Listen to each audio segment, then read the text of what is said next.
And you picked up yet another possession or use of an abusable volatile. I don't even know what happened because today is the day set for arraignment on this case. What happened on the new case, if you don't mind? Do you want me to repeat it, John? Yeah, please, because I've not even heard it to know what happened. Yeah.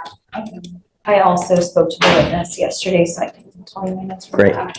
But on October 17th of 2024, officers responded to a public welfare check at the Dollar Tree located at 14324 FM 2920. A witness stated she observed the defendant inhaling from a can of multi-purpose cleaning duster and later observed the defendant slumped over on the steering wheel of her motor vehicle in the parking lot. Upon officers' arrival, officer observed the defendant sitting in the front driver's seat of her motor vehicle with the motor vehicle running in the on position. Officer also observed several cans of multi-purpose cleaning duster beside her. Officer observed the defendant to be confused and disoriented. She admitted that she had entered the office depot to purchase several cans of duster with the intent to inhale chemicals in a manner contrary to the directions, cautions, or warnings appearing on the label. And the defendant stated she did so to create or induce a condition of intoxication, hallucination, or elation. And she was found in possession of 3 10-ounce cans and 1 3.5-ounce can. Is there anything else that you wanted to add to this? Me, Judge? So the witness who spotted her, she had pulled into the Dollar Tree, parked there, and the defendant's motor vehicle was right next to hers, and she had noticed that it was on. So the witness, she went into the Dollar Tree, then went down to Target, did some shopping, came back an hour later and noticed that the truck was still there and still running. So she got worried, looked through the window, and she found the defendant slumped over. She stayed watching her for a while to make sure she was okay. She didn't feel comfortable driving off.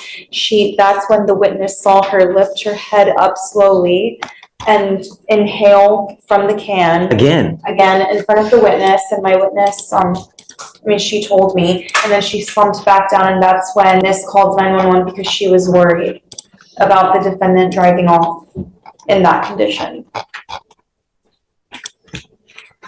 I've spoken extensively with Ms. Stepanski about this, Your Honor. And you said the exact same thing to me when we came here the first time, and now she has a new case. Yes. True statement, Your Honor.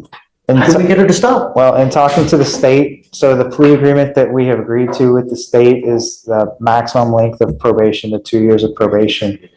So that she'll be closely monitored during that time period. I can't monitor her 24 hours a day, though. Yeah, but she knows that she's, subject to, random testing or urinalysis and different things. Still not going to show.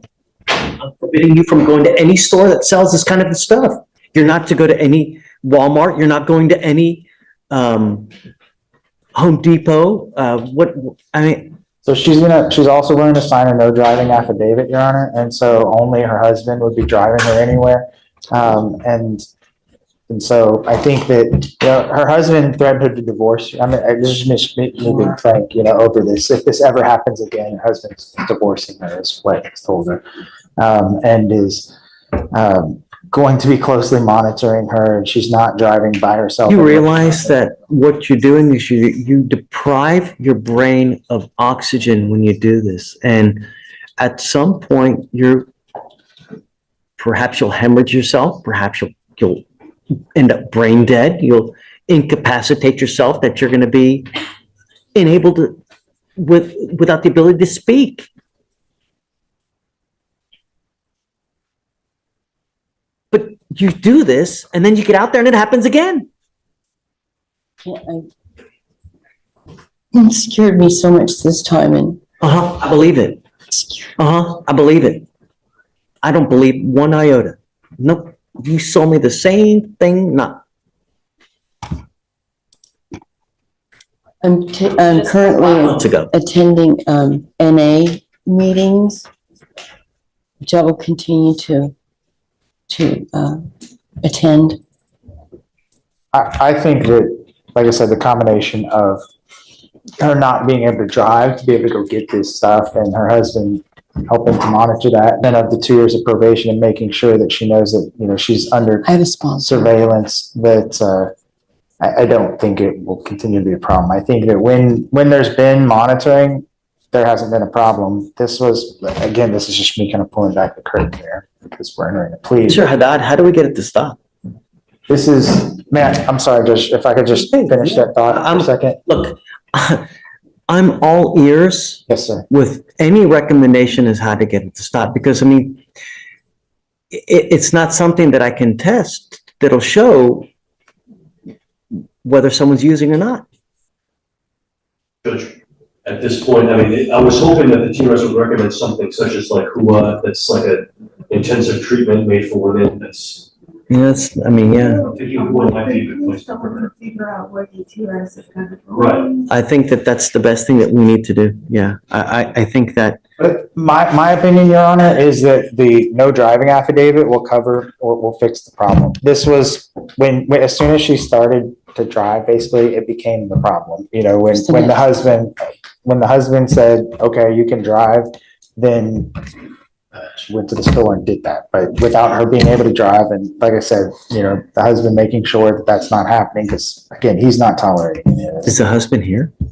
He is not here today, but I can get him here if you'd like, Judge. I mean, I think, Michael, I think you hit the nail on the head. I think what we need to do now, and Craig, I think what we need to do now is have our TRAS to see where we go, because we have clinicians that will be able to tell us how to tackle this problem, because I'm truly at a loss of how to get it to stop, because theoretically this is something that you can get anywhere, right? You can have it delivered through Amazon, right?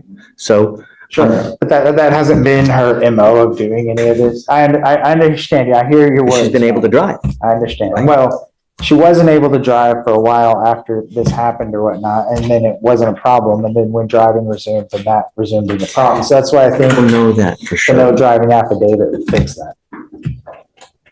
Ms. Brown? I mean, I've explained to her that, you know, what she's signing up for, you know, is a lengthy probation. It's a 2-year probation with potential constant monitoring that whole time, plus whatever TS conditions and other kind of help that they can, you know, help her with. And then, you know, that if she messes up in probation, that she signed up for, you know, 180 day deal, you know, that's, you know, what she's understanding. I know that when she was in jail, she spent 3 days in jail on this new offense or whatever. And I know that that was a pretty devastating experience for her. She's, you know, 65 years old and, you know, takes a ton of medicines, which she didn't get and stuff when she was in jail. And I know that was a big deal. She's having panic attacks in jail and things. But I think the conditions that we've agreed to with the state are sufficient. I mean, I wouldn't have signed up I for mean, it. I'd like to put on there no possession of any kind of volatile container that can be abused That's to get fine. high. That's fine. I want, you know, no going to Home or Office Depot, Walmart. Ma'am, I want you to understand that if I find you with another of these containers, and I don't care what you're doing, where you're going, who you're with, I'm going to put you in a rehab facility in the jail. And I mean, if that's what we need to do to get you to stop, I'm going to do it in a heartbeat. Do you understand? I mean, you're killing yourself slowly. That's all that's happening. And the problem is that everyone around you is suffering. What happens if you do this in the middle of the road while you're driving? I mean, God, if you kill someone, you get charged with murder. Is that the last thing we want you to do is to spend the next 30 years of your life in prison because of a drastic and catastrophic event where you kill someone. And in that kind of stupor state, if you're in a car, you're begging for it to happen. Okay, so I guess I'd like to do the TRAS to see where we go. So what we're going to do is I don't know. I don't know how to move forward with this, Ms. Stefanski. So what I'm going to do is I'm going to have you evaluated by our clinicians to see what they suggest is the best way to go forward. So I'm going to have you meet with them, and I want you to be honest, because I want to move forward in the best way possible. If you're not honest with them, a motion to revoke can be filed. We'll put you in custody, and we'll do it next time in custody. I don't want to have to do that. So be honest in the evaluation. Be honest with yourself. I'm now taking away your privilege to drive for a year. You're not allowed to drive. You're not allowed to use be in possession of any kind of container where you can get high from it. And I don't want you to go to any Office Depot. I don't want you to go Walmart or any of these places that you can also buy these from. You understand? Sir. It's 180 days in jail, probated for 2 years. You will do thinking for a change, a DWI education class, 2 victim impact panels, a TPAS, with the conditions you must fulfill: substance abuse treatment, no breath test refusal, no drugs, no alcohol, guardian interlock so that we know that you're also not consuming alcohol, and a one-time donation of $100 to Matt. Is this how you understand the agreement? Yes, sir. I think the max is a year, right? On the first, it's a year. For probation, you mean? Yeah. For license suspension, I think the max is a year. I mean, if it was 2 years, if I can do 2, I'd rather do 2, because I think that I just don't want you to go anywhere near a car until this problem has been tackled. Do you understand, ma'am? Do you have any questions? Sir, There are other things in life to give you that kind of rush instead of using a can. You need to find another outlet, but cans, that's not a good way to go, because you're really going to sue some irreparable damage the last thing you need is to become a vegetable. And that's what invariably it's going to happen at one point or the other. How do you plead to the offense, Mr. Stefanski? Guilty or not guilty? guilty. I will find you guilty. I'll send you an agreement. Is there anything else that you wanted to add? Nothing else, Your Honor. Michael, anything else, guys? No, just the other 2 cases. Okay, so as a part of the agreement is this DWI, they're going to dismiss your other 2 inhalant paraphernalia cases as well, okay? All right, and wish you best of luck. We'll have you do the TRAS, and then I guess just give me a heads up when you do it, will you? And then Craig, I'm going to reach out to you so when we get it back, I'll let you know what it is, that way Yes, sir. that you know as well. They may say inpatient, I don't know. Right, and you understand that. They could Understand give that. you inpatient treatment. All right, ma'am. We don't know. Best of Depends luck. on what they feel like is appropriate. See you soon. Thank you for the